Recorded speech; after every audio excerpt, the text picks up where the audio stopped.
Pemirsa, kader Partai Solidaritas Indonesia Dian Sandi Utama memenuhi panggilan Polda Metro Jaya dalam kasus ijazah palsu Presiden ke-7 RI Joko Widodo. Dian dipanggil sebagai saksi untuk memberikan klarifikasi atas unggahan foto ijazah Jokowi di akun media sosial miliknya.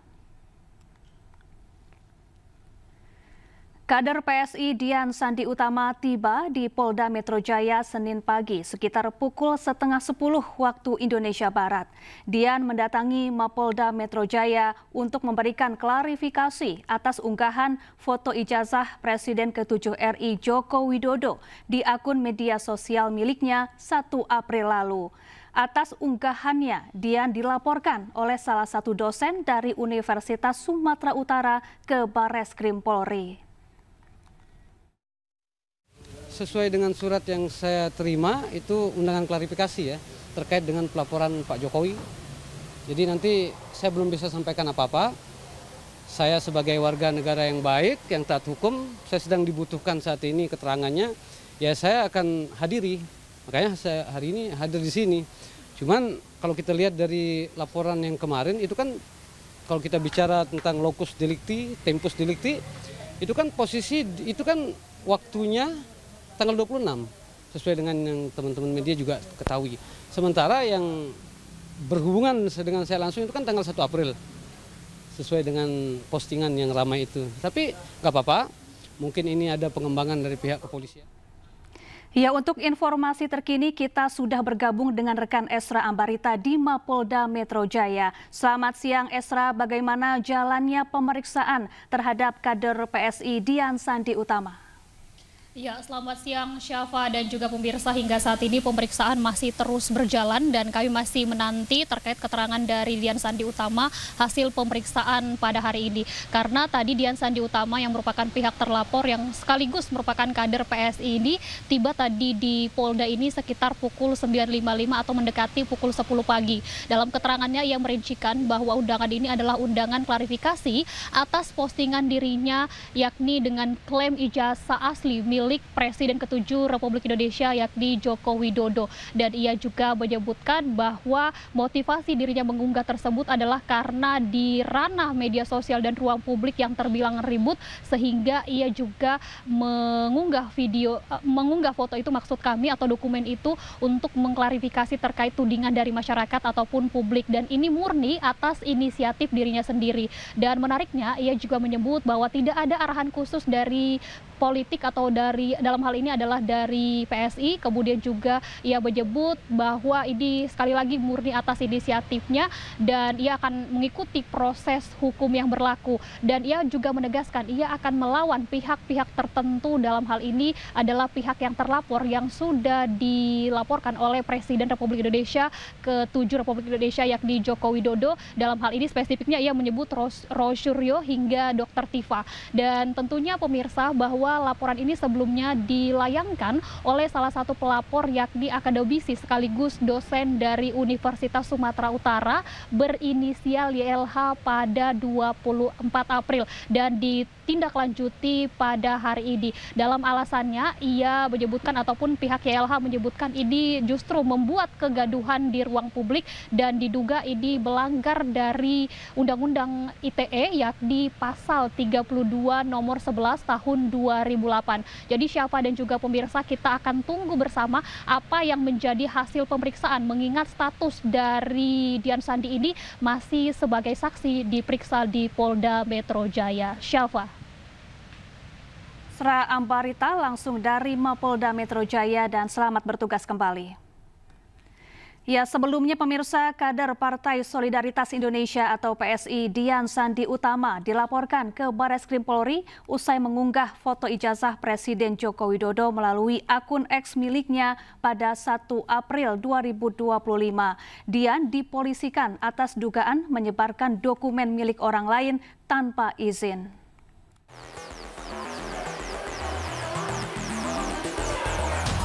Dian Sandi Utama, kader PSI, dilaporkan oleh Profesor Yusuf Leonard Henuk, seorang dosen Universitas Sumatera Utara.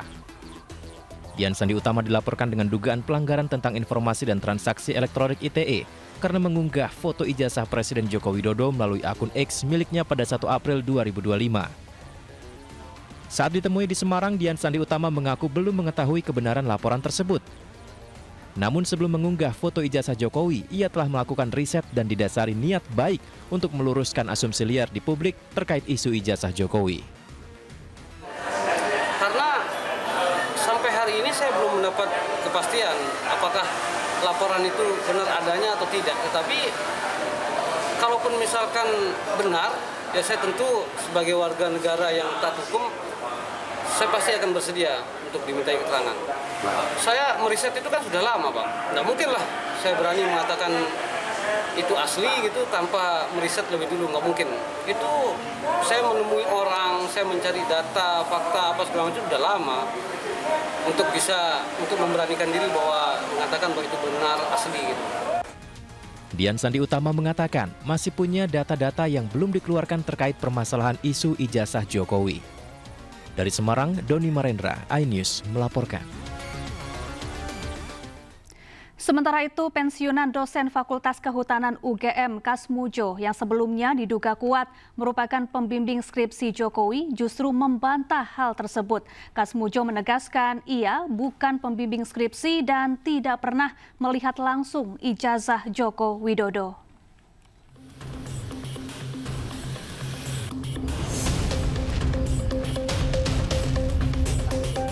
Pensiunan dosen Fakultas Kehutanan Universitas Gadjah Mada, Kasmujo, menegaskan dirinya bukan pembimbing skripsi Jokowi dan tidak pernah langsung melihat ijazah tersebut sehingga tidak bisa memberi komentar soal asli atau tidaknya. Mengenai ijazah, saya sama sekali tidak bisa cerita. Karena saya tidak membimbing, tidak mengetahui, tidak ada prosesnya. Pembimbingnya itu Profesor Sumitro. Pembantunya ada sendiri, yang uji ada sendiri. Jadi kalau mengenai ijazah sampai palsu itu saya tidak bisa sama sekali cerita. Saya sama sekali belum pernah melihat ijazahnya itu seperti apa. Saya mau cerita apa kalau belum pernah sama. Tapi kalau Sebelumnya Kasmujo menyatakan tidak siap menyikapi gugatan yang malah dituduhkan kepadanya terkait ijazah Presiden ke-7 RI Joko Widodo. Kemudian dalam menghadapi gugatan seperti apa yang? Tidak siap. Saya menghadapi macam-macam itu saya belum pernah sih tadi. Orang itu harus sejujur mungkin, sesungguh mungkin, seadil-adilnya, sedisiplin mungkin. Jadi kalau ditanya seperti itu, jawabannya saya waduh, nggak punya jawaban. Namun gugatan ini sudah terlanjur terregister di PN Sleman 5 Mei 2025. Sidang perdana gugatan digelar di Pengadilan Negeri Sleman 22 Mei 2025 mendatang. Polisi dan masyarakat merobohkan posko ormas yang meresahkan warga di Pademangan, Jakarta Utara. Polisi juga mengamankan sejumlah orang yang diduga terlibat dalam aktivitas pungutan liar berkedok ormas beserta barang buktinya.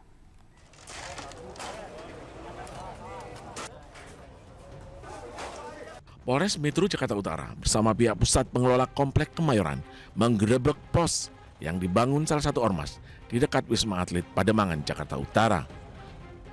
Polisi menggeledah, menemukan sejumlah barang bukti, sepeda motor, atribut ormas, hingga buku catatan transaksi yang mengarah dugaan adanya pungutan liar dengan modus penarikan uang parkir bulanan kepada penghuni apartemen. Petugas selanjutnya berkoordinasi dengan pemerintah kota Jakarta Utara untuk membongkar pos FPR yang berdiri di atas lahan pemerintah pusat. Petugas Satpol PP dibantu petugas PPSU langsung menghancurkan bangunan menggunakan palu untuk menghantam tembok posko hingga roboh.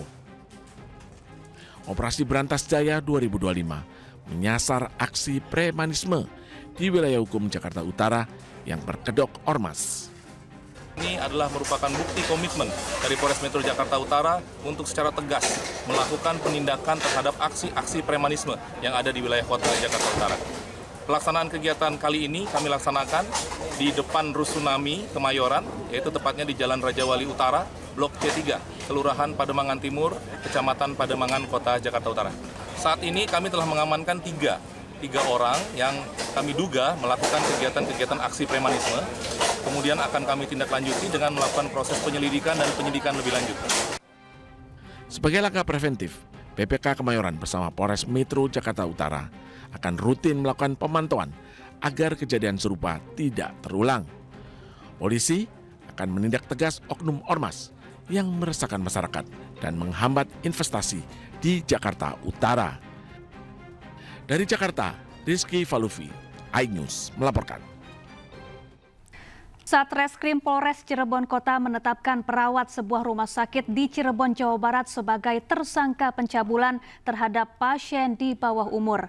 Dalam aksinya, pelaku berpura-pura melakukan perawatan medis terhadap korban yang sedang sakit.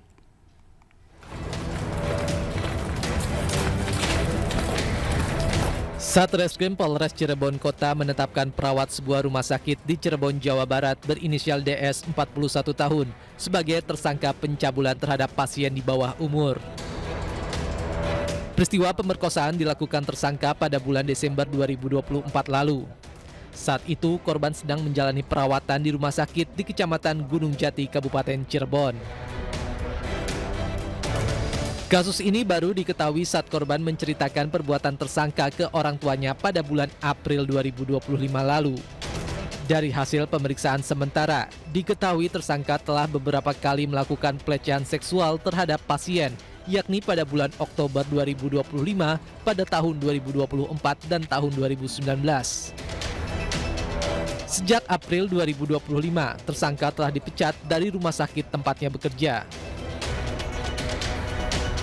Yang paling penting ini adalah terkait dengan jadwal, ya, jatan ya, karena yang bersangkutan ini, tersangka ini sebagai perawat ya pada saat itu sudah kita klopkan, ya, kita sinkronkan dengan semua alat bukti yang kita dapatkan dan juga keterangan saksi, ya, sehingga cukup bukti kita untuk menaikkan ke tahap penyidikan dan penetapan terhadap tersangka pelaku pelecehan anak ini. Tersangka bersama barang bukti kini diamankan di Satreskrim Polres Cirebon Kota guna menjalani proses hukum lebih lanjut. Warga menggeruduk pondok pesantren yang berada di Soreang, Kabupaten Bandung, Jawa Barat. Hal ini dilakukan karena warga geram dengan tingkah laku pimpinan pondok pesantren yang diduga melakukan tindak asusila terhadap anak didiknya. Beraya, warga ngamuk. Pesantren cabul dihancurkan, beraya nih. Inilah video amatir yang memperlihatkan beberapa oknum warga yang membakar gapura pondok pesantren di Soreang, Kabupaten Bandung, Jawa Barat. Kejadian ini berawal karena warga kesal dengan tingkah laku pimpinan pondok pesantren yang diduga melakukan tindak asusila terhadap santriwati di pesantren tersebut. Menyikapi hal itu, Polresta Bandung menetapkan RR 30 tahun sebagai tersangka. Penetapan tersangka tersebut dilakukan usai memeriksa 7 orang saksi yang 5 diantaranya merupakan korban pelecehan. Total ada 8 korban, di mana 3 korban mengaku telah disetubuhi oleh pelaku, sementara 5 lainnya mengalami pencabulan.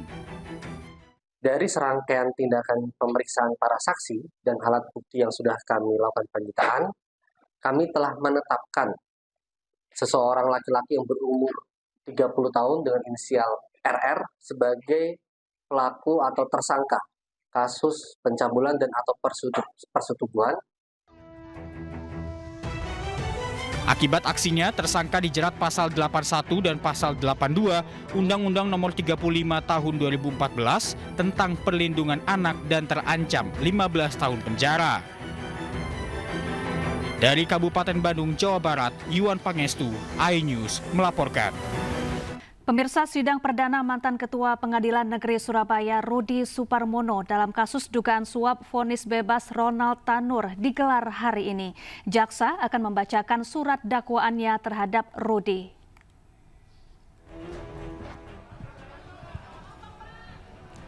Rudi Suparmono merupakan Ketua Pengadilan Negeri Surabaya ketika perkara Ronald Tanur mulai terdaftar pada Maret 2024. Rudi diduga menjadi penghubung pengacara Ronald Tanur, Lisa Rahmat, dalam menunjuk majelis hakim yang akan menangani perkara kliennya. Rudi juga diduga menentukan komposisi majelis hakim agar menjatuhkan putusan bebas terkait perkara pembunuhan atas terdakwa Ronald Tanur. Kejagung menduga Rudi mendapat $63.000 Singapura atau 750 juta rupiah. Kejagung menggeledah rumah Rudi dan menemukan 21 miliar rupiah.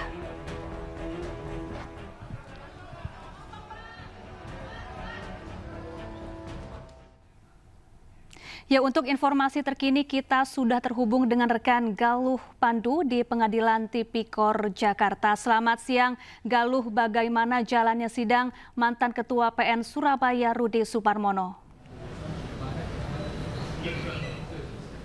Selamat siang, Syafa dan pemirsa. Sedang berlangsung sidang perdana mantan Ketua Pengadilan Negeri Surabaya Rudi Suparmono yang terlibat dalam kasus vonis bebas Ronald Tanur dalam perkara kematian Dini Serafrianti. Tadi sekitar pukul 10:58 pihak dari Rudi Suparmono, jaksa juga sudah masuk ke dalam dan sekarang sedang berlangsung pembacaan kronologi kasus dan juga bacaan dakwaan yang disampaikan oleh jaksa melalui sidang yang dipimpin oleh Ketua Hakim Iwan Irawan serta anggota Sri Hartati serta Andi.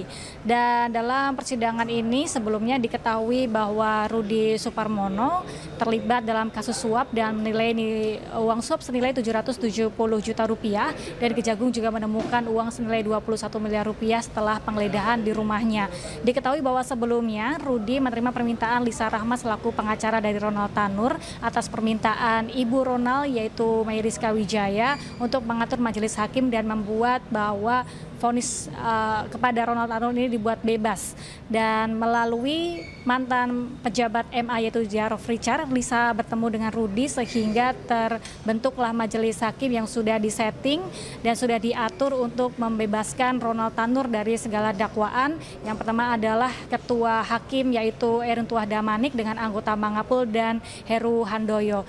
Kini ketiga hakim tersebut juga sudah divonis yaitu Mangapul dan Erin Tuah Damanik divonis sebanyak 7 tahun penjara dan Heru Handoyo divonis sebanyak 10 tahun penjara. Dan dari kasus lobby kasus tersebut ada uang senilai 5 miliar rupiah yang diserahkan dari Lisa dan Mayriska untuk memuluskan kasus dari Ronald Tanur tersebut. Dan sementara itu di sidang atau di waktu yang sama juga berlangsung sidang Jarod Richard sebagai bagian yang terlibat dalam kasus Ronald Tanur yang mana juga melibatkan Lisa Rahmat selaku pengacara dan Mayriska Wijaya selaku ibu dari Ronald Tanur.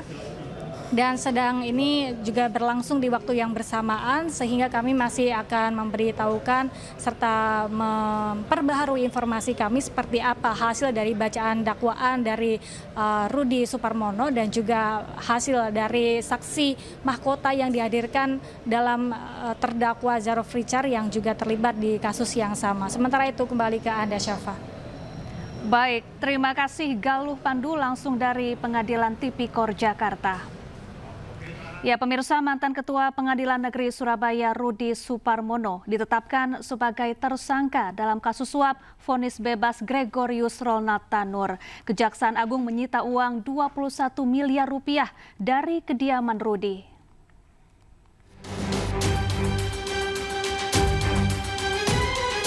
Kejaksaan Agung menangkap mantan Ketua Pengadilan Negeri Surabaya Rudi Suparmono pada awal Januari lalu terkait kasus dugaan suap vonis bebas Gregorius Ronald Tanur. Rudi dijemput tim Kejaksaan Agung dari kediamannya di Palembang, Sumatera Selatan dan diterbangkan ke Jakarta untuk menjalani pemeriksaan. Kejaksaan Agung juga menggeledah 2 kediaman Rudi di kawasan Cempaka Putih, Jakarta Pusat serta di Kecamatan Ilir Timur, Palembang. Dari penggeledahan, petugas menyita uang tunai sebanyak 21 miliar rupiah dalam pecahan dolar Amerika Serikat dan Singapura serta rupiah. Dalam kasus ini, Rudi diduga menerima suap sebesar 63.000 dolar Singapura. Suap diberikan agar ia memilih majelis hakim yang akan menjatuhkan vonis bebas Ronald Tanur. sesuai permintaan dari pengacara Ronald, Risa Rahmat.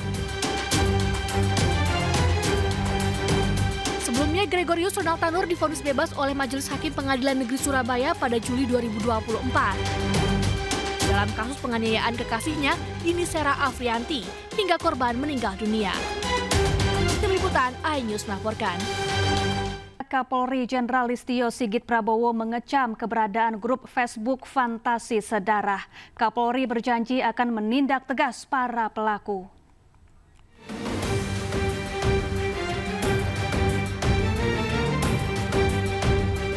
Polisi mendalami penyelidikan terhadap grup Facebook Fantasi Sedarah yang tengah menjadi kecaman publik.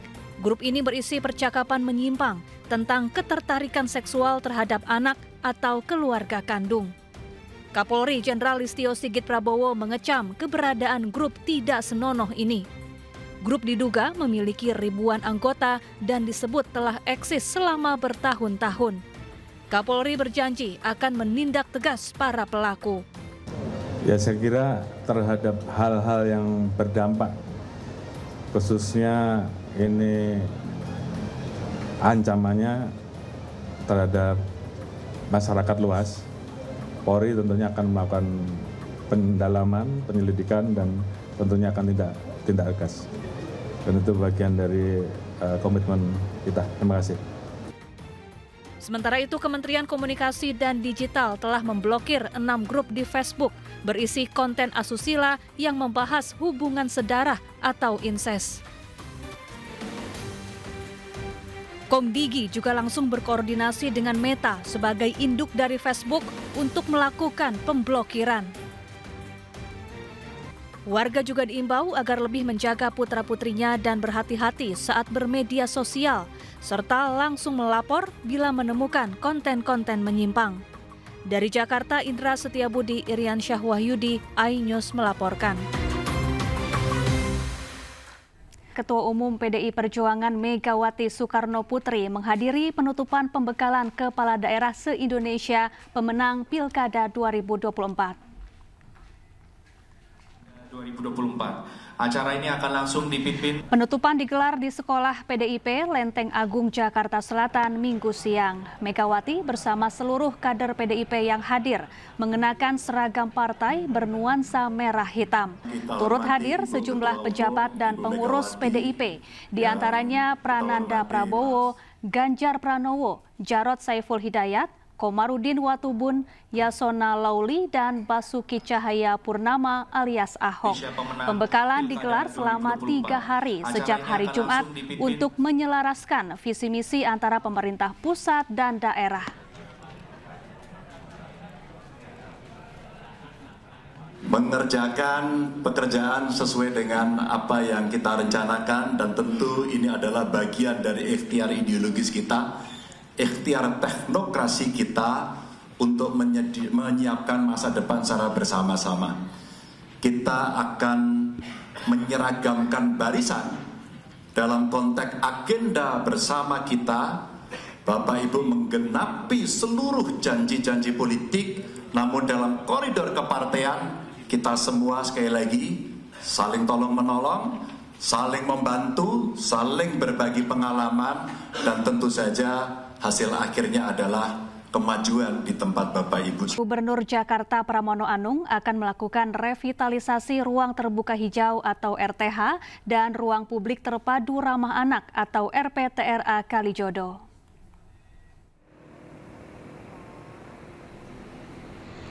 Kondisi ruang publik terpadu ramah anak Kalijodo kian tak terurus. Jalur sepeda hingga arena skateboard yang rusak menjadi tanda kurangnya perhatian pemerintah. Kalijodo memiliki 2 area yang berbeda pengelolaannya. Sisi pertama dikelola kelurahan dan masih aktif digunakan anak-anak untuk bermain. Sedangkan sisi satu lagi adalah RPTRA yang dibangun pada era Gubernur Ahok.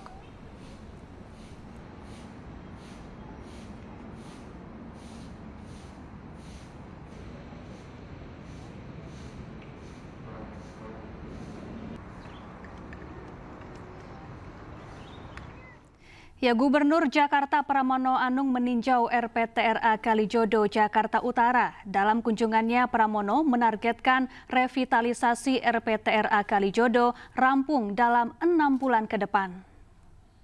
Ingin melihat apa yang sebenarnya ada. Karena saya pengen untuk RPTRA Kalijodo ini, seperti yang dulu saya sampaikan, saya ingin memperbaiki yang dulu pernah ditinggalkan oleh para gubernur, yang menurut saya baik. Salah satu hal yang luar biasa menurut saya pada waktu itu Kalijodo yang dari tanda kutip seperti itu, kemudian pada era Pak Ahok, Pak Jarot dilakukan perbaikan dan sekarang memang belum bisa difungsikan secara maksimal. Dan untuk itu saya sudah menugaskan kepada Kepala Dinas Pertamanan yang baru, Pak Fajar, untuk duduk bareng kembali bersama dengan mereka yang sekarang ini di RPTRA untuk kita kelola kembali, kita perbaiki, dan kemudian kita rubah fungsinya memang betul-betul bermanfaat bagi masyarakat, bisa olahraga, bisa jogging, bisa berteater, berpuisi, bermain gitar dan sebagainya, sehingga dengan demikian perbaikan itu segera dilakukan bersama-sama.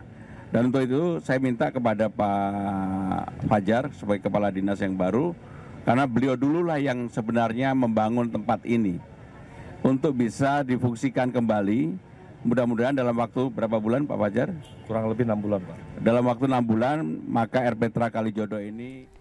Ya, untuk informasi terkini kita sudah bergabung dengan rekan Jessica Winoto di RPTRA Kalijodo, Jakarta. Selamat siang Jessica, bagaimana suasana di Taman Kalijodo saat ini?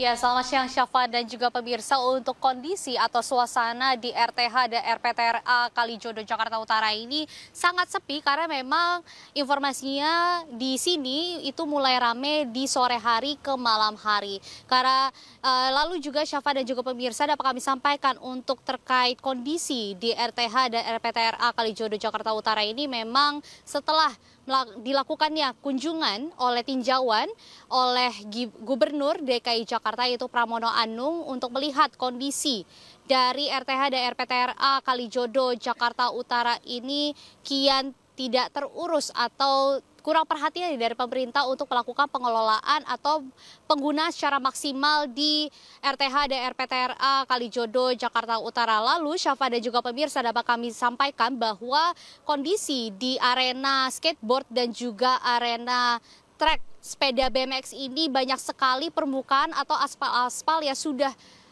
bolong atau sudah rusak gitu ya, apalagi di area trek sepeda BMX ada satu titik yang dimana ini sudah jeblos. Tentunya ini menjadi bahaya bagi para pengguna trek ini, apalagi kalau misalkan tidak diperhatikan secara baik oleh atas kondisi dari trek sepeda BMX ini. Selain itu, Syafa dan juga pemirsa dapat kami sampaikan dari trek sepeda BMX lalu juga arena skateboard, ada pun juga kondisi yang cukup memprihatinkan di sini yaitu di toilet yang mana ini atap dan juga plafon ini sudah mulai rubuh atau sudah mulai lepas. Tentunya ini sudah tidak layak untuk dipakai dan juga untuk toilet, kondisi di toilet ini sudah banyak yang mampet dan juga banyak genangan air. Tentunya ini menjadi ancaman atau bahaya untuk bersarangnya penyakit-penyakit lainnya.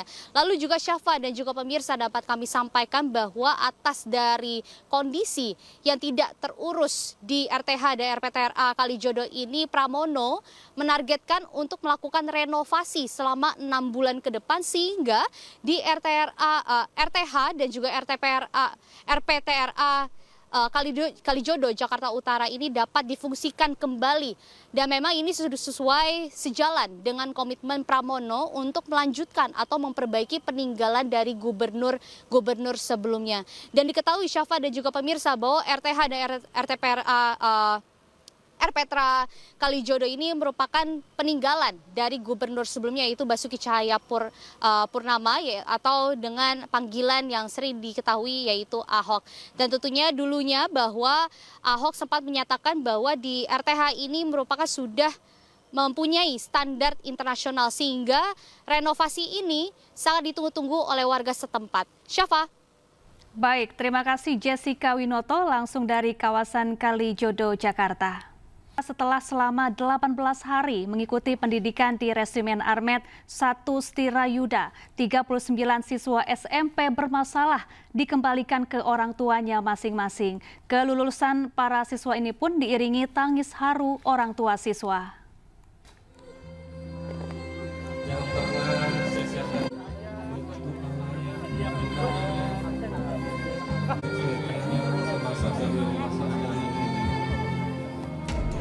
Tangis haru mewarnai proses kelulusan gelombang pertama 39 siswa bermasalah yang usai menerima pembinaan di Resimen Armet 1 Stirayuda, Purwakarta, Jawa Barat.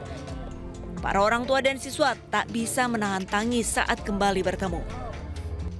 Sebelum upacara penutupan, 39 siswa ini berbaris di lapangan dan memperlihatkan sejumlah atraksi, di antaranya kemahiran baris berbaris serta meneriakan yel-yel ala militer.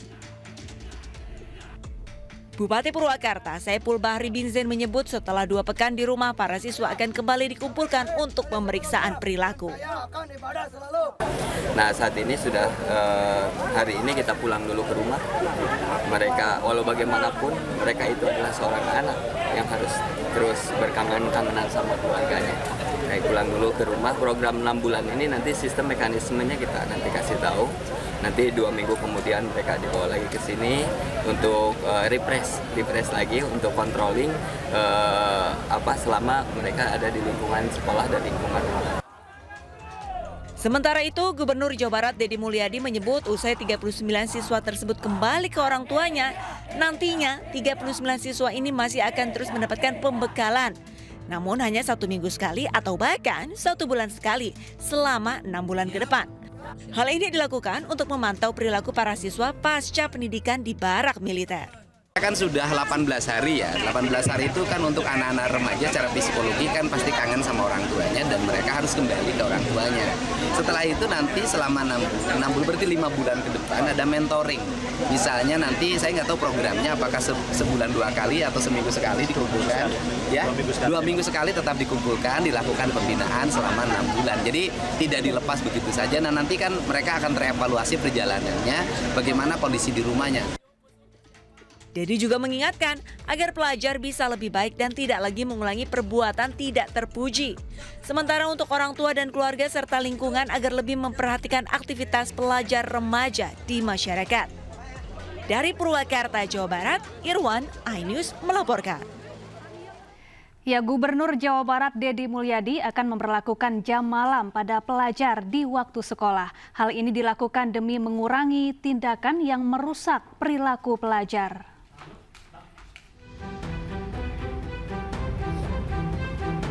Perilaku pelajar yang mudah terprovokasi kerap melakukan tindakan kriminal. Menyikapi hal ini, Gubernur Jawa Barat Deddy Mulyadi akan membuat kebijakan penerapan jam malam bagi pelajar. Nantinya bagi para pelajar tidak boleh berkumpul bersama teman-temannya setelah jam 8 malam. Dari peraturan ini diharapkan para pelajar sudah berada di dalam rumah untuk belajar. Di jam-jam tertentu mungkin saya akan memberlakukan pada hari-hari belajar itu tidak boleh lagi nongkrong di atas jam 8 misalnya. Karena kan mereka harus di rumah. Karena ketika di luar itu godaannya terlalu banyak sehingga hari ini saya juga bersyukur di berbagai tempat mengalami penurunan, anak-anak mulai bersekolah dengan baik, tawuran mulai menurun, kemudian juga anak-anak sudah senang berjalan kaki. Ini kan sebuah sinyal bahwa seluruh kebijakan akan berjalan manakala dilakukan secara sinergi. Jangka panjang, harapan dari kebijakan ini adalah mengurangi risiko tawuran hingga aktivitas geng motor yang meresahkan. Deddy juga melarang pelajar ke sekolah menggunakan kendaraan motor jika belum memiliki SIM, kecuali sekolahnya tidak bisa dijangkau dengan kendaraan umum. Dari Bandung, Jawa Barat, Ervan David, iNews melaporkan.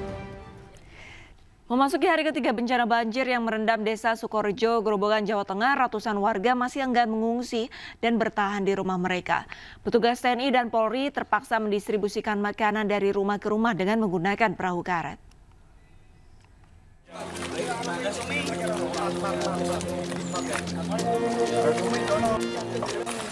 Dengan menggunakan perahu karet, petugas TNI dan polisi mendistribusikan makanan ke ratusan warga korban banjir akibat tanggul jebol di desa Sukorejo, Grobogan, Jawa Tengah. Meski sudah memasuki hari ketiga dengan ketinggian air 1 meter, warga masih enggan mengungsi dan memilih untuk bertahan di rumah masing-masing. Warga mengaku memilih bertahan di rumah yang terendam air untuk menjaga harta benda milik mereka. Dari rumah per rumah, karena para warga yang tergenang airnya, rumahnya ini tidak mengungsi. Namun tetap kita himbau agar mereka apabila sewaktu-waktu air naik, mereka tetap kita arahkan untuk mengungsi. Demikian. Tapi sudah disediakan tempat belum untuk nanti darurat mengungsi? Untuk darurat mengungsi sudah kita siapkan, ada di 2 titik, di Balai Desa sama di sebelah timur Jembatan Jedak. Kondisi banjir di Desa Sukorejo semakin diperparah akibat luapan air di Sungai Kliteh usai hujan deras mengguyur wilayah Salatiga dan sekitarnya. Sementara itu, Balai Besar Wilayah Sungai Pemali Juwana, Jawa Tengah telah menerjunkan sejumlah alat berat untuk menutup tanggul jebol. Dari Gerobokan, Jawa Tengah, Rustaman Nusantara, iNews melaporkan. Pemirsa, untuk informasi terkini banjir di Grobogan, kami sudah terhubung dengan Rustaman Nusantara di Desa Sukorejo, Grobogan, Jawa Tengah. Selamat siang, Rustaman. Rustaman, untuk kondisi terkini apakah banjir masih tinggi? Selamat siang, Arlista. Ya, bisa saya informasikan untuk saat ini ketinggian banjir masih mencapai 60 sampai 80, hampir 1 meteran di rumah-rumah warga. Dan kebetulan saat ini saya berada di tengah-tengah di perahu bersama warga untuk mendistribusikan makanan serta mengontrol rumah-rumah warga yang mungkin kosong ditinggal warga mungkin.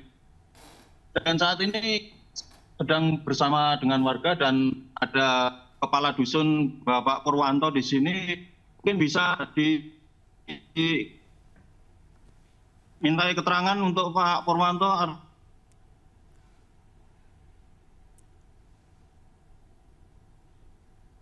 Dan kebetulan ya saat ini kita sedang berada di lokasi ini berada di tengah, kita harus melewati persawahan juga untuk sampai di lokasi rumah-rumah warga yang menjangkau di lokasi-lokasi yang mungkin sulit untuk dijangkau dengan berjalan kaki karena kedalaman masih cukup dalam dan harus menggunakan perahu karet, Arlista.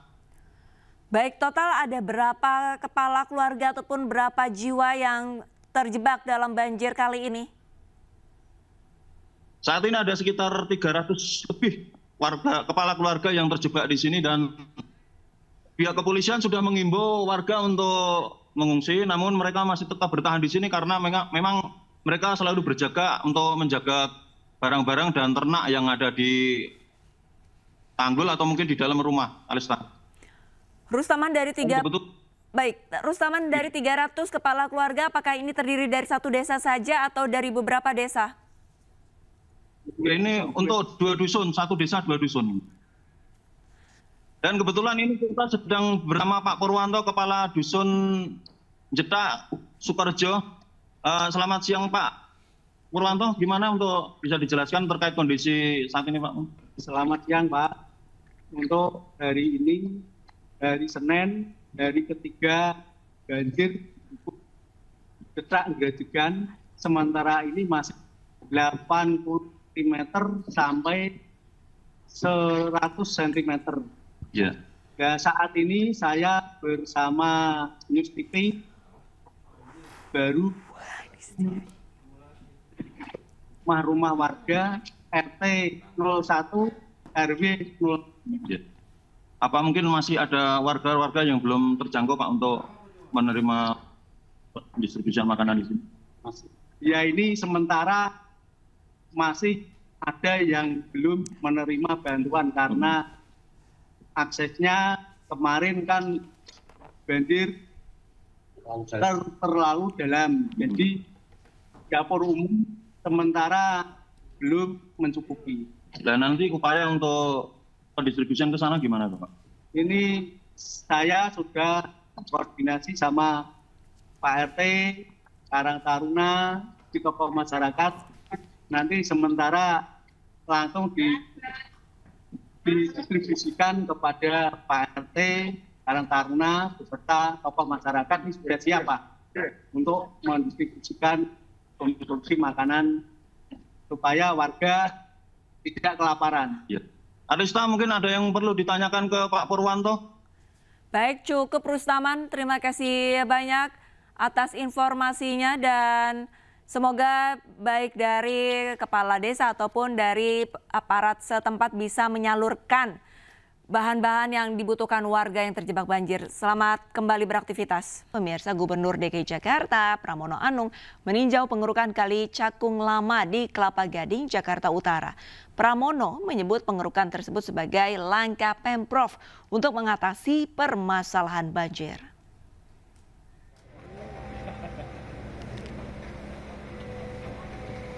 Dalam kunjungannya, Gubernur didampingi Wali Kota Jakarta Utara Hendra Hidayat dan Kepala Dinas terkait. Pram menyebut pengerukan sampah di sejumlah kali dan sungai sebagai langkah pemerintah Provinsi Jakarta untuk mengatasi permasalahan banjir. Menurut Pramono, banjir di Kelapa Gading kerap terjadi ketika hujan dengan ketinggian mencapai 30 hingga 40 cm. Kondisi ini disebabkan oleh sedimentasi di Kali Cakung yang sudah lama tidak dikeruk. Pengerukan sungai bekerja sama dengan pihak Dinas Sumber Daya Air untuk mengangkat endapan lumpur, memperlebar aliran sungai, dan meningkatkan kapasitas air, serta pembersihannya diharapkan rampung pada tahun 2027. Pengerukan yang ada di Sungai Cakung Lama. Dan ini menunjukkan bahwa pemerintah Jakarta dalam hal ini secara sungguh-sungguh dan serius untuk mengerjakan persoalan yang menjadi keluhan masyarakat di sekitar Kelapa Gading ini. Karena di daerah ini rata-rata kalau terjadi hujan ada kenaikan air sampai dengan 30-40 cm dan ternyata sumber utamanya adalah Sungai Cakung Lama yang sudah terlalu lama tidak dikeruk, tidak diselesaikan. Untuk itu pengerukan dimulai dan harapannya tahun 2027 bisa diselesaikan. Panjangnya 8 kilo terbagi 11 segmen dan di ujung nanti kita juga akan membangun pompa bulak cabai yang artinya mudah-mudahan kalau ini tertangani dengan baik maka persoalan banjir yang ada di daerah Kelapa Gading ini bisa tertangani. Diguyur hujan selama 2 jam, sebuah tebing di Desa Nagrek Kendan, Kabupaten Bandung, Jawa Barat longsor dan menimpa permukiman warga.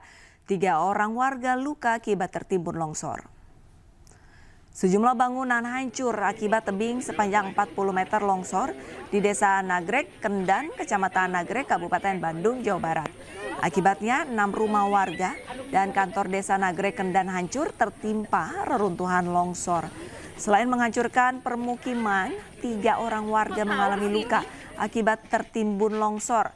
Sementara itu petugas masih berupaya membuka akses jalan yang tertutup longsor untuk segera dievakuasi reruntuhan dengan alat berat di lokasi.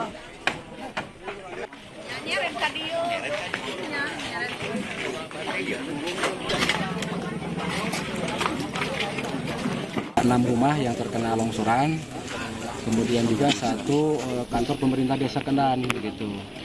Dan juga ada 3 orang warga yang terkena tertimbun longsor ya. Walaupun memang itu masih bisa dievakuasi, tadi malam juga langsung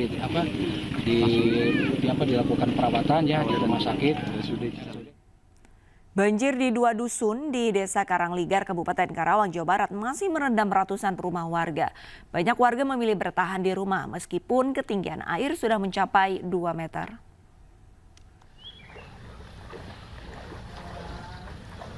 Debit air di Dusun Pangasinan dan Dusun Kampek di Desa Karangligar, Kecamatan Teluk Jambe Timur, Kabupaten Karawang, Jawa Barat hingga Senin pagi masih tinggi. Akibat meluapnya Sungai Cibeet dan Sungai Citarum sejak hari Minggu.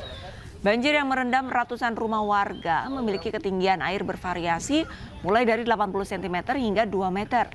Begitu juga dengan akses jalan penghubung antar Desa Karangligar dengan desa lainnya yang masih terendam banjir. Akibat banjir ini, sejumlah warga mengungsi ke tempat yang lebih aman, namun sebagian beberapa tetap bertahan di rumah masing-masing. Hingga saat ini kondisi muka air Sungai Citarum masih dalam status siaga dan diperkirakan debit air terus mengalami peningkatan hingga hari ini. Pemirsa, banjir dan tanah longsor melanda distrik Catubou, Kabupaten Pegunungan Arfak, Papua Barat.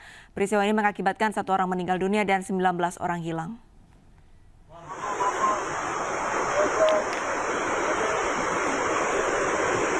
Pemirsa, inilah kondisi usai banjir dan longsor yang menimpa distrik Catubou, Pegunungan Arfak. Saat ini tim gabungan masih melakukan proses evakuasi dan pencarian para korban.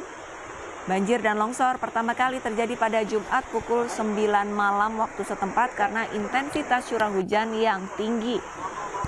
Ada 4 warga berhasil menyelamatkan diri, sedangkan 1 warga meninggal dunia. Korban selamat telah dievakuasi ke puskesmas setempat.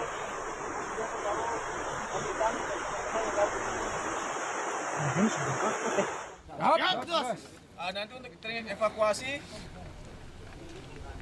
kita akan bantu.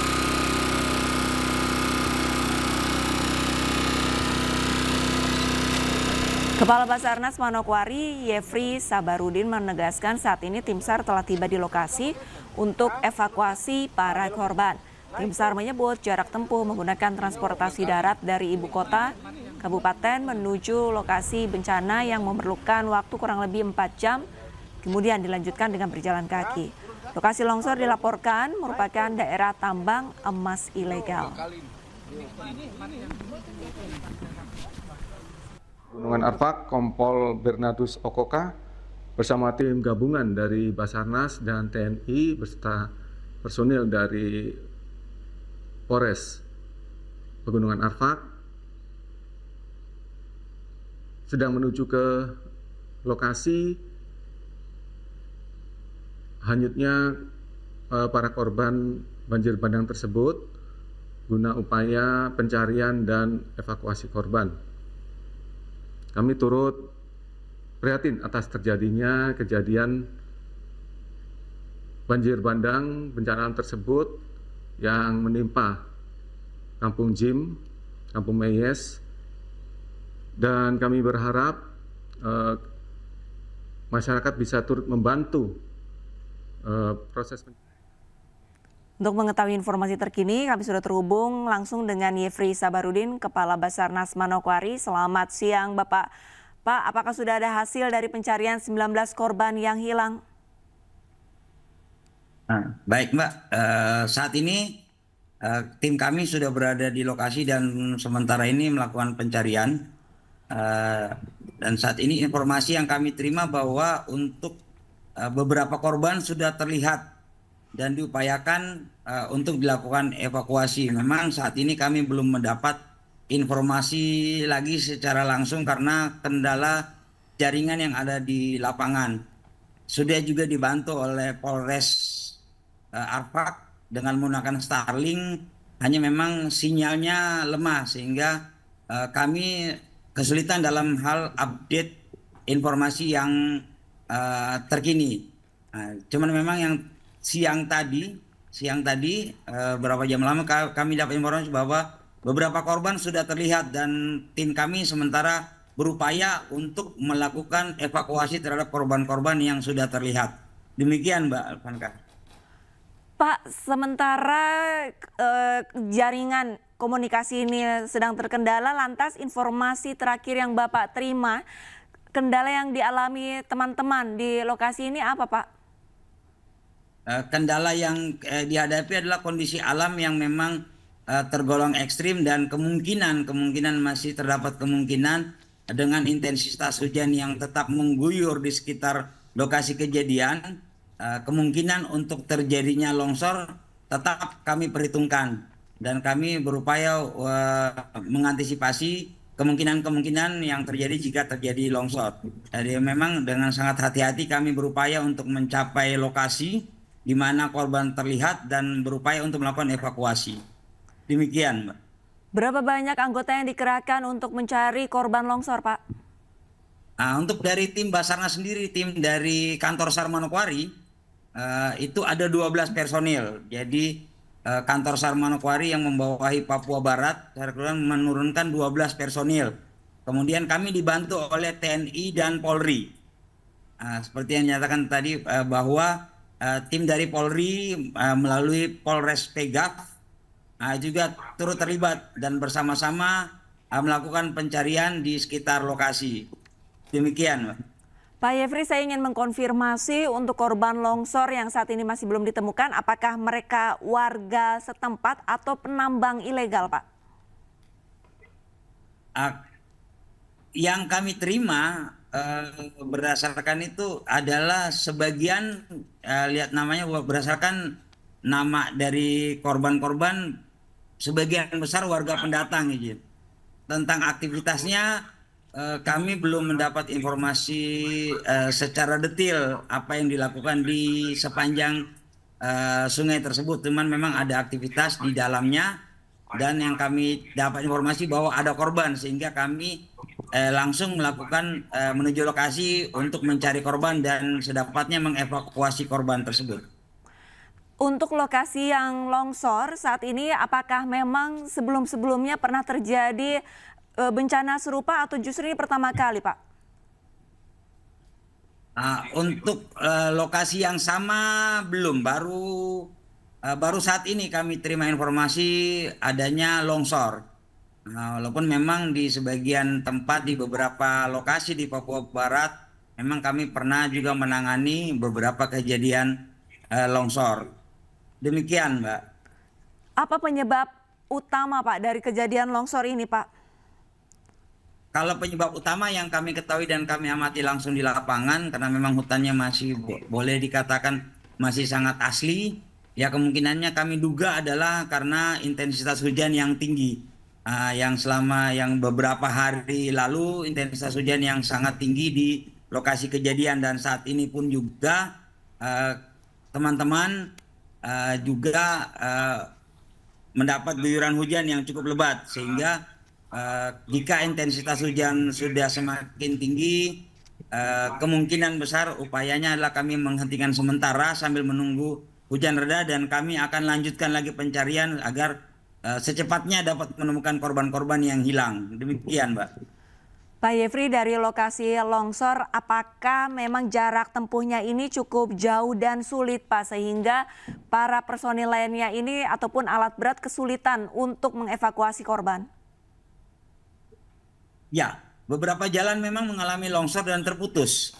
Sehingga untuk mencapai lokasi dari posko Kampung Jim tersebut masih ada sekitar 30 sampai 1 jam. Kemudian dilanjutkan dengan berjalan kaki karena untuk menuju ke lokasi korban itu tidak bisa ditempuh dengan jalur darat lagi dengan menggunakan kendaraan, tetapi harus menggunakan dengan jalan kaki.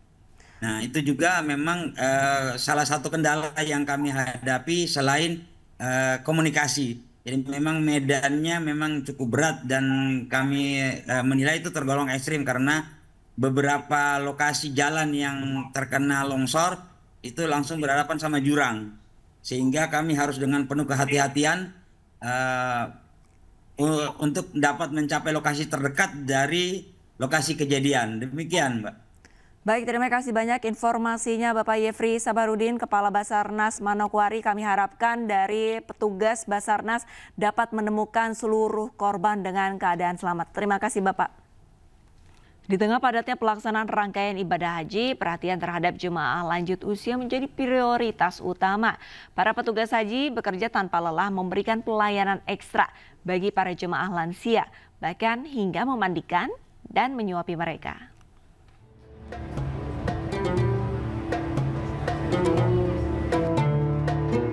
Dengan penuh kesabaran dan kasih sayang, para petugas haji, layanan lansia disabilitas dan PKP 2JH melayani jemaah lansia yang sudah tak mampu beraktivitas secara mandiri dan membutuhkan perhatian khusus.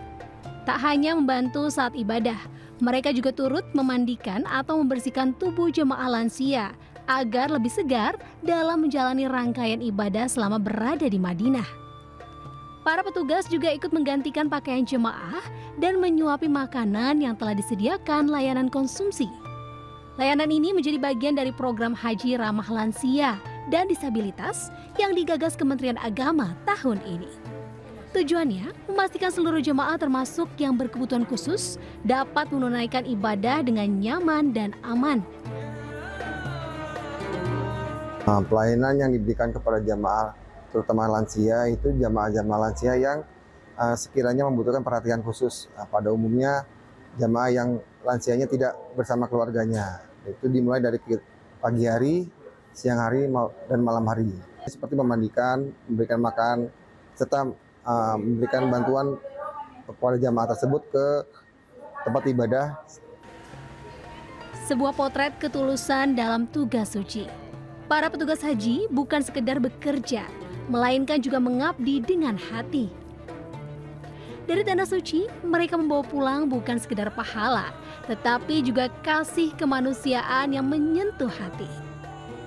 Dari Madinah, Arab Saudi, Gigi Irfan melaporkan. Pemirsa, untuk mengetahui informasi terkini kegiatan jemaah calon haji asal Indonesia, kami sudah terhubung dengan Ramdhani Bur di Jeddah, Arab Saudi. Assalamualaikum warahmatullahi wabarakatuh. Selamat siang waktu Jakarta, Ramdhani. Selamat siang, Arista. Baik, Ramdhani, ada berapa kloter jemaah haji yang tiba hari ini di Jeddah? Ya, terima kasih, Arista. Hari ini sebanyak 19 kloter jamaah haji Indonesia tiba di Bandara Jeddah, Arab Saudi. Kedatangan ini merupakan bagian dari fase pemberangkatan jemaah haji menuju Tanah Suci untuk menunaikan ibadah haji tahun ini. Para jamaah yang tiba hari ini berasal dari 12 embarkasi berbeda di seluruh Indonesia. Hari ini menunjukkan penyebaran wilayah asal jemaah yang cukup luas, mencerminkan semangat bersamaan dalam ibadah haji dari berbagai penjuru tanah air. Tiba di Bandara Jeddah hari ini, para jamaah akan menjalani proses penerimaan dan pemeriksaan oleh pihak otoritas tempat. Setelah itu, mereka akan melanjutkan perjalanan menuju Mekah untuk memulai rangkaian ibadah haji. Lantas bagaimana dengan kegiatan jemaah haji yang mulai ke Mekah atau Madinah, Ramdhani? Ya, Arista, tiba di Madinah nanti, para jamaah haji Indonesia menjalani rangkaian ibadah dan penyesuaian dengan lingkungan baru. Salah satu kegiatan utama adalah ziarah ke Masjid Nabawi untuk melaksanakan sholat dan berdoa di Raudhah, sebuah tempat yang diyakini mustajab untuk berdoa. Di Madinah, para jamaah juga mengikuti kegiatan ziarah ke sejumlah tempat bersejarah seperti Masjid Quba, Masjid Qiblatain, dan lokasi pertempuran Uhud. Kegiatan itu tidak hanya sebagai wisata religi, tapi juga sebagai sarana untuk mengenal lebih dalam sejarah perjuangan Nabi dan para sahabat dalam menyebarkan Islam. Lantas untuk kemudian, ya, silakan.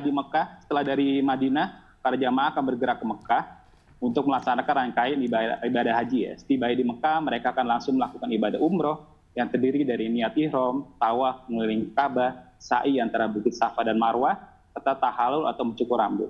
Ibadah ini menandai dimulainya rangkaian haji mereka di Tanah Suci. Demikian, Arista. Baik, lantas untuk kondisi cuaca di sana seperti apa, Ramdhani? Saat ini saya berada di Jeddah, cuaca di kisaran angka 35 derajat Celcius. Bisa dibilang cuaca di Jeddah lebih bersahabat ketimbang di Madinah atau Makkah yang bisa mencapai 40 sampai 42 derajat Celcius di kisaran jam yang sama. Jadi kalau secara overall atau secara keseluruhan cuaca di Jeddah jauh lebih bersahabat ketimbang di Madinah, di Makkah. Cuma karena itu Kementerian Kesehatan atau Kementerian Agama juga mengimbau untuk para jamaah haji Indonesia untuk menjaga kesehatan dan mengurangi aktivitas di luar ruangan mengingat musim panas di Arab Saudi yang sudah memasuk seperti saat ini.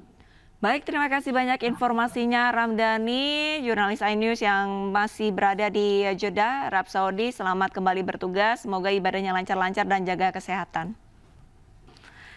Pemirsa, salah satu jemaah haji tertua Indonesia telah tiba di Jeddah, Arab Saudi. Ia adalah Nenek Sumbuk yang berusia 109 tahun.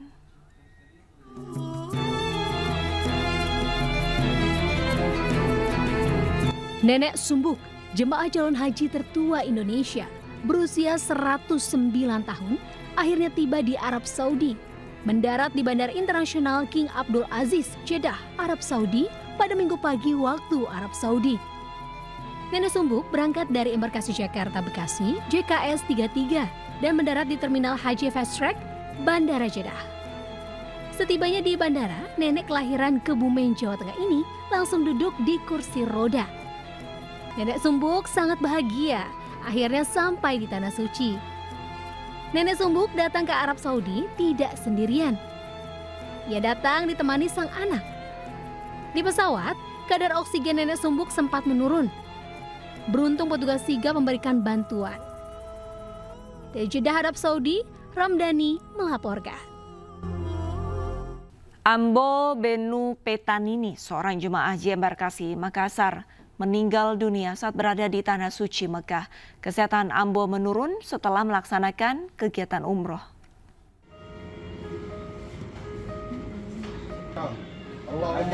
Seorang jemaah haji embarkasi Makassar meninggal dunia saat berada di Tanah Suci Mekah usai dirawat di rumah sakit. Ketua PPIH Embarkasi Makassar, Ali Yafid, mengatakan anggota jemaah haji bernama Ambo Benu Petanini berusia 62 tahun dinyatakan meninggal pada Jumat 16 Mei lalu. Ali Yafid mengungkapkan kesehatan Ambo menurun setelah melaksanakan kegiatan umroh. Ambo sempat dirawat di hotel sebelum dibawa ke rumah sakit. Pak Ismail membenarkan bahwa salah satu jamaah lagi dari embarkasi Makassar kloter 3 asal Kabupaten Sinjai namanya Ambo Benu Petanini, umur 62 tahun itu meninggal dunia di Arab Saudi setelah melaksanakan aktivitas umroh, kemudian kondisi kesehatannya menurun karena memang ada riwayat penyakit jantung sebelum berangkat. Beliau memang mengkonsumsi obat-obat yang terkait dengan jantung. Dengan meninggalnya Ambo Benu Petanini, tercatat 3 anggota jemaah haji embarkasi Makassar telah meninggal dunia di Tanah Suci. Dari Makassar, Sulawesi Selatan, Wahyu Ruslan, iNews melaporkan. PT MNC Life Assurance menggandeng PT Bank Pembangunan Daerah Sulawesi Utara dan Gorontalo dalam memperkuat layanan proteksi keuangan di tengah masyarakat. Kerjasama kedua perusahaan ini diresmikan di MNC Bank Tower Kebon Siri, Jakarta.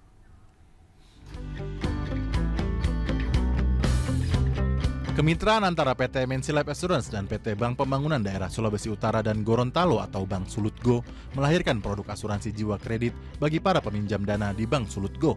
Kerjasama strategis ini menghadirkan perlindungan bagi nasabah Bank Sulutgo selama masa pinjaman berlangsung. Sebagai mitra, MNC Life akan menjamin sisa pinjaman dilunasi sehingga tidak menjadi beban bagi ahli waris atau keluarga nasabah. Ini merupakan bukti kuat bahwa MNC Life terus melakukan penetrasi asuransi di seluruh Indonesia, bekerjasama dengan lembaga pemberi kredit, apapun itu, baik bank, multi-finance, leasing. Dengan adanya produk asuransi jiwa kredit ini, memastikan bahwa ahli waris tetap dapat melanjutkan hidup tanpa harus melunasi sisa pinjaman, karena selanjutnya akan dilunasi oleh MNC Life. Kerjasama dengan PT MNC Life Assurance menjadi upaya Bank Sulutgo dalam meningkatkan kualitas layanan yang diberikan kepada nasabah, khususnya dalam bentuk proteksi atau risiko-risiko yang tidak terduga. Memberikan apresiasi untuk MNC Life karena kita sudah bisa berkolaborasi, terutama di bidang penjaminan atau kita covering risk untuk risiko kredit. Risiko adalah bagian dari bisnis perbankan, sehingga dari Bank Sulutgo bisa berkembang juga ke depan, maka ada beberapa risiko yang harus kita cover, termasuk di dalamnya kita melakukan mitigasi kredit. Kemitraan dengan Bank Sulutgo ini menjadi bagian dari komitmen MNC Life, anak perusahaan dari PT MNC Capital Indonesia Tbk, dalam memperluas jangkauan layanan asuransi di tanah air, khususnya di wilayah Indonesia Timur. Dari Jakarta, Ade Firmansyah, iNews melaporkan. Pemirsa, mengusung tema Volt to Victory, komunitas otomotif Morris Garage Electric Vehicle Club mengadakan konvoi ratusan mobil listrik di lintasan Eprix Sirkuit Ancol, Jakarta Utara. Konvoi ini dilakukan untuk mendukung terselenggaranya Formula E Jakarta Eprix 2025.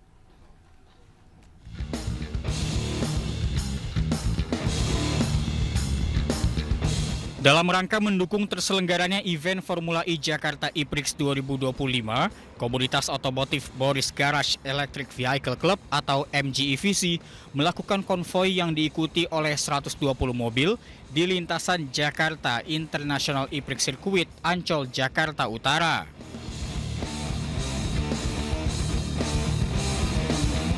Wakil Ketua MGEVC, Humam Reno, menyatakan bahwa event ini menjadi komitmen komunitas dalam mendorong adopsi kendaraan listrik di Indonesia. Itu kita mau mengkampanyekan bahwa mobil listrik di Indonesia ini kan bertumbuh dengan cepat. Jadi mau memberitahukanlah kepada masyarakat bahwa mobil listrik ini tuh sebenarnya aman, nyaman, dan bebas polusi juga. Itu sih yang aku mau mengkampanyekan untuk mobil listrik, karena kan zaman sekarang mobil listrik itu mendapat stigma yang kurang baik kan gitu loh. Jadi kita mau mengkampanyekan bahwa mobil listrik itu sangat ramah lingkungan, tuh sangat baik itu. MG EVC menjadi komunitas EV pertama yang berkesempatan berkolaborasi dengan Jakpro Group dalam mendukung Formula E-Prix 2025.